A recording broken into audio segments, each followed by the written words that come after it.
tidak ada lagi orang yang merasa, bangsa lain yang merasa dirinya lebih mulia dari bangsa Indonesia ketika dia hidup di tengah-tengah bangsa Indonesia, makan dari tanah Indonesia, minum dari kali-kali Indonesia, dan dia menghirup udara-udara Indonesia.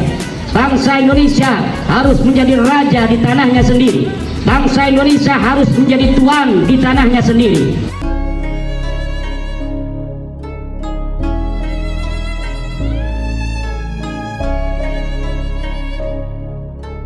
Assalamualaikum warahmatullahi wabarakatuh. Saudara-saudaraku sebangsa setanah air yang kami cintai, yang kami banggakan, dimanapun Anda berada. Alhamdulillah, kita sudah merdeka 79 tahun. Dan tugas kita hari ini semakin berat untuk menjaga kemerdekaan Republik Indonesia ini. Salah satunya adalah pendistorsian sejarah yang masif dilakukan oleh klan Pak Alwi. Berikut ini kami ketengahkan bagaimana orasi kebangsaan pada saat upacara bendera memperingati HUT RI yang ke-79 bersama Kiai Haji Imaduddin Usman Al-Bantani. Ini menarik dari sambutan yang beliau sampaikan. Beliau menyampaikan kepada kita semua, memberikan edukasi kepada kita semua. Ayo kita menyadari bahwa tugas kita adalah menjaga negara kesatuan Republik Indonesia dari rongrongan orang-orang yang ingin menguasai negara tercinta kita. Jangan sampai terlambat, karena hari ini mereka yang mengaku sebagai cucu Nabi ini sangat masif, mendenggang-denggungkan, berkoar-koar bahwa mereka lah yang paling berjasa untuk memerdekakan bangsa tercinta kita. Faktanya, dilihat dari segi sejarah apapun, mereka tidak ada. Tidak ada mayatnya tergeletak sebagai pejuang, tidak ada. Ini loh yang menjadi kengerian tersendiri buat kita semua. Kita adalah bangsa yang besar, kita adalah bangsa yang kuat, kita adalah bangsa yang superior. Jangan menjadi bangsa yang inferior. Kita harus menghapus perbudakan, segala perbudakan. Memang penjajahan sudah dihapuskan, tetapi kita harus ingat penjajahan spiritual yang mengatasnamakan cucu Nabi ini. Hari ini kita lagi dijajah secara tidak langsung. Dan ini harus kita lawan.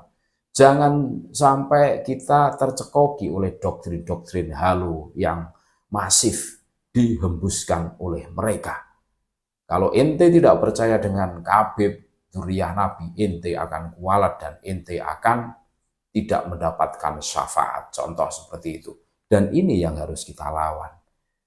Ini yang harus betul-betul kita tanamkan. Bahwa hari ini mereka ingin menguasai Nusantara dari segi spiritual. Membelokkan sejarah, pemalsuan makam. Semua makam Nusantara dialihkan menjadi nama Khabib bin Anu bin Anu. Ini kengerian tersendiri yang harus kita lawan. Untuk lebih lengkapnya, mari kita dengarkan bareng-bareng bagaimana penjelasan Kiai Haji Imaduddin Usman Al-Bantani, orasi kebangsaan menyambut kemerdekaan yang ke-79.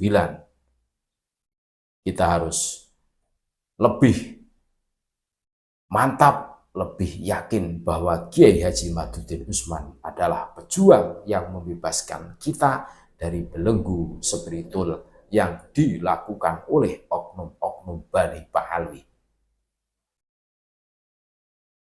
Hari ini 17 Agustus 2024. Dahulu kala 17 Agustus 1945 bangsa Indonesia telah memproklamasikan kemerdekaan dari para penjajah. Bangsa Indonesia telah lahir menjadi bangsa baru dalam peradaban baru, peradaban kemerdekaan. Merdeka bukan hanya berarti terbebas dari penjajahan, Tapi merdeka adalah bagaimana kita hari ini dapat melanjutkan semangat perjuangan para pahlawan yang tidak pernah kering dari semangat untuk memerdekakan diri mereka dan untuk anak cucu mereka dari orang-orang yang ingin menguasai sumber daya alam, sumber daya manusia dari bangsa Indonesia. Kemerdekaan bukan hanya berarti merdeka dari penjajahan, tapi kemerdekaan juga berarti adalah kemerdekaan dalam pikiran, kemerdekaan di dalam mengelola bangsa kita sendiri.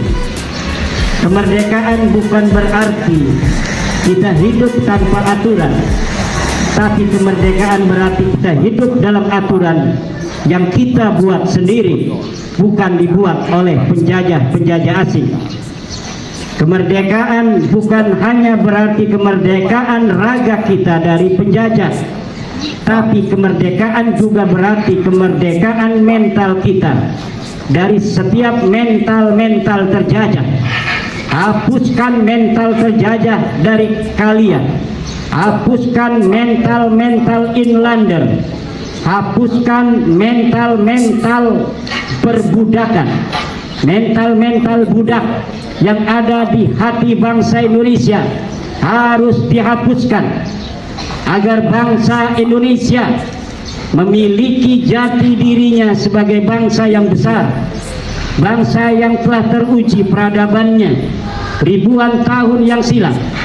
Tidak semua bangsa di dunia mempunyai peradaban besar seperti peradaban bangsa Indonesia.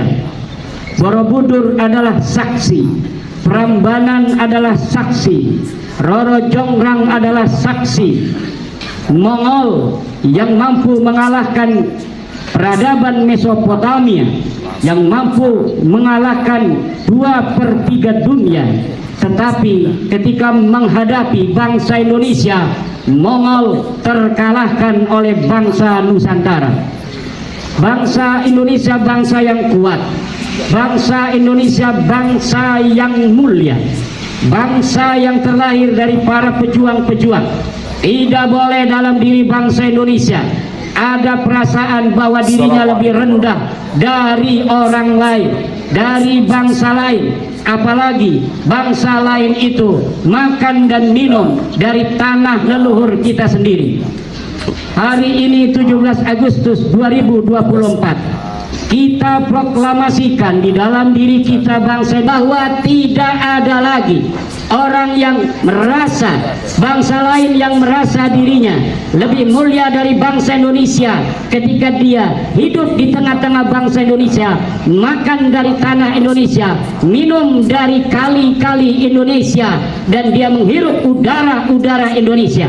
Bangsa Indonesia harus menjadi raja di tanahnya sendiri. Bangsa Indonesia harus menjadi tuan di tanahnya sendiri. Bangsa lain yang mau hidup di tengah-tengah bangsa Indonesia, silahkan, tetapi dia hanya sebagai pembantu dan budak-budak bangsa Indonesia. Bangsa Indonesia tidak boleh menjadi inferior terhadap bangsa lain. Bangsa Indonesia adalah tuan, dan sampai kapanpun, sampai matahari terbit dari barat, sampai gunung-gunung berkeping-keping, sampai langit runtuh, sampai matahari terbelah, maka bangsa Indonesia akan menjadi tuan di atas tanah Indonesia. Bangsa-bangsa lain di dunia yang ingin hidup di tengah-tengah bangsa Indonesia, silahkan, tapi dengan satu syarat: kalian harus mau jadi budak-budak dari bangsa Indonesia.